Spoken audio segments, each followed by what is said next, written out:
Ciao a tutti, bentornati sul mio canale, benvenuti in un nuovissimo video.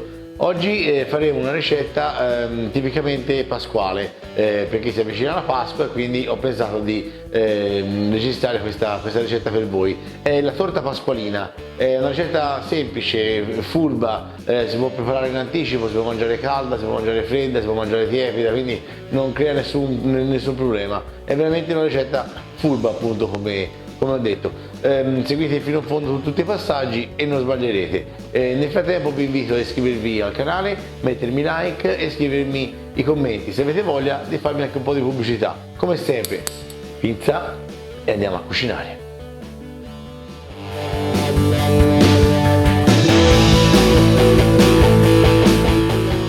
Ed eccoci giunti alla preparazione di questa fantastica torta. Allora, gli ingredienti non sono molti. Ovviamente serviranno 2 fogli di pasta sfoglia, io ho comprato quelli già pronti per comodità, un po' di noce moscata, 6 uova, 250 g di ricotta vaccina, circa 25 g di parmigiano grattugiato e 600-700 g di spinaci già cotti. Io questi li ho cotti, li ho lessati, li ho raffreddati e li ho strizzati bene. Sale e pepe, basta, per ora non serve altro. Iniziamo subito con la preparazione. Allora, gli spinaci, come dicevo, li ho lessati, raffreddati in acqua e strizzati. A questo punto ci aggiungo un uovo dentro. Gli spinaci li ho cotti in acqua già un pochino salata, però per l'uovo ce l'aggiungo un po' di sale. Allora, amalgamiamo un attimino ed aggiungiamo la ricotta. Allora, vi do un consiglio mentre sbriciolo un attimo la ricotta: tenetevi sempre da parte un po' di latte qualora venisse troppo secca e un po' di pangrattato qualora venisse troppo liquida. Purtroppo gli spinaci possono rilasciare più o meno acqua nonostante li si siano strizzati per bene e tutto, quindi vi consiglio di tenere sempre a portata di mano, appunto, questi 2 ingredienti così da bilanciare. Ok, allora io ci metto un po' di pepe e un po' di noce moscata e amalgamo il tutto. Ok, adesso ci aggiungo il parmigiano. Ok, assaggio per sentire di sale, poi soffrino sciocco, aggiusto anche di pepe e di noce moscata.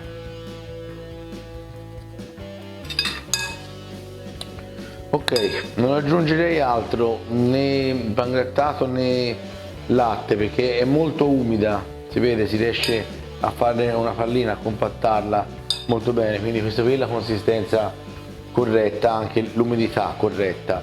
Diamo una tagliettina, questa è di 24 cm, di quella cerniera, ma va bene qualsiasi teglia, pirofila, quello che volete, potete fare quadrata anche se volete.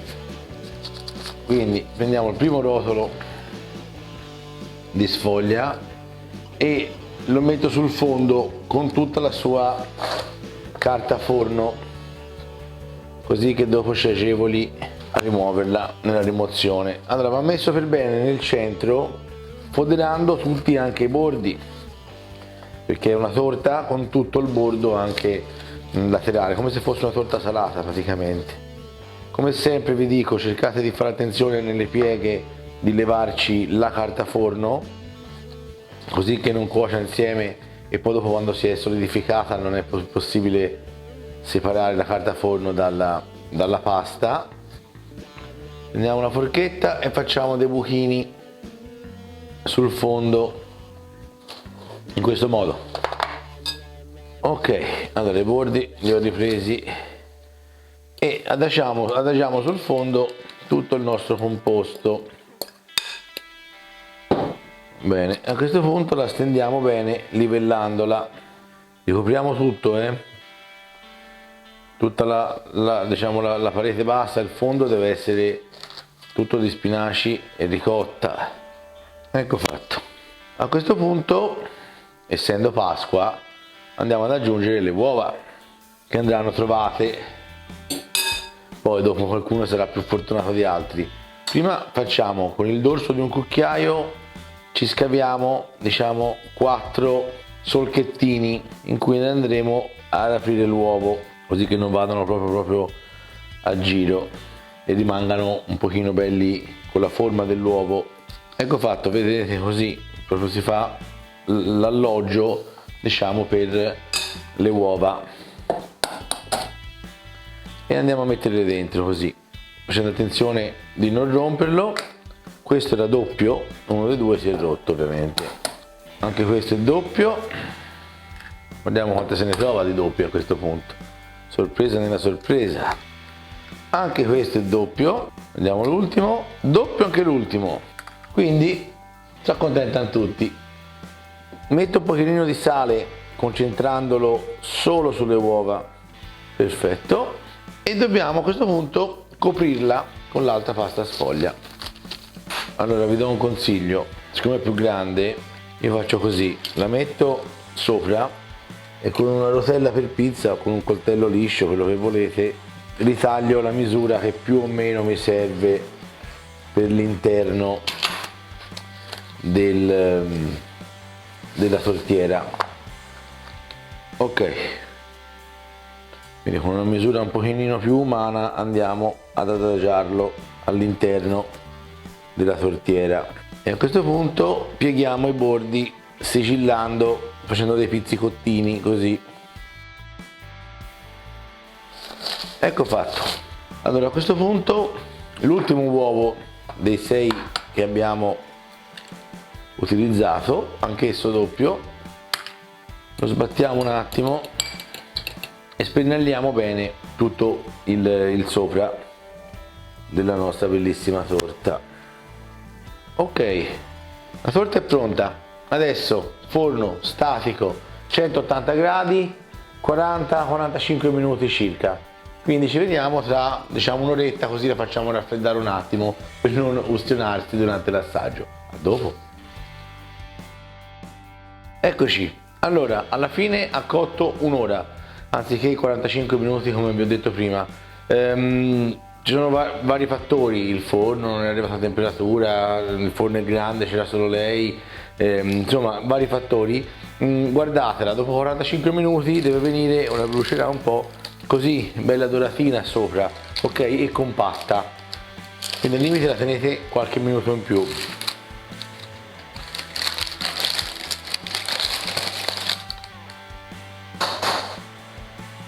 Allora, vediamo se abbiamo fatto un bel lavorino. Beh, io direi proprio di sì, così a vederla. Eccoci.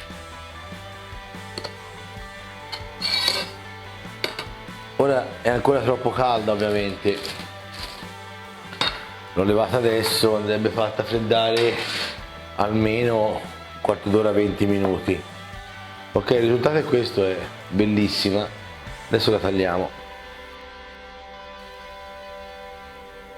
Ecco, questo è l'uovo, questo è il risultato. Guardate che bellezza, fuma in una maniera incredibile. Ok, ovviamente il gioco è quello di prendere l'uovo come è venuto in questa maniera, ma quasi ogni fetta, diciamo, ha il suo uovo. Volendo potete metterne uno in più centrale, ma il risultato è veramente bellissimo, quindi adesso andiamo ad assaggiarla. Allora, mettiamo un secondino perché ho paura che bruci veramente tanto. Vedete come deve venire? Deve rimanere compatta, però si deve tagliare.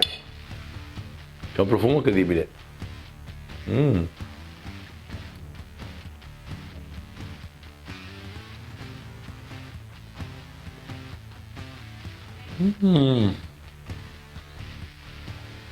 Le uova con gli spinaci ci stanno benissimo.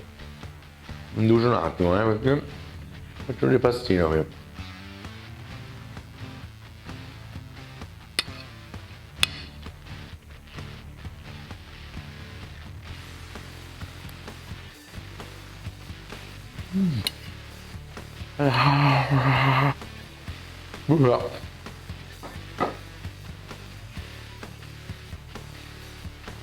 Aspettavo un attimo di servirla. come dicevo prima, questa è buona anche fredda, comunque non del frigorifero, magari a temperatura ambiente. Vi invito a farla perché una torta così, comunque in un pranzo, anche 8-10 persone ne possono mangiare, quindi secondo me conviene farla. Pochissimi ingredienti, poca spesa, si mette in forno, ci si dimentica quasi, viene perfetta. Occhio alla cottura, dopo 45 minuti guardate se necessitasse di qualche minuto in più. Alla prossima!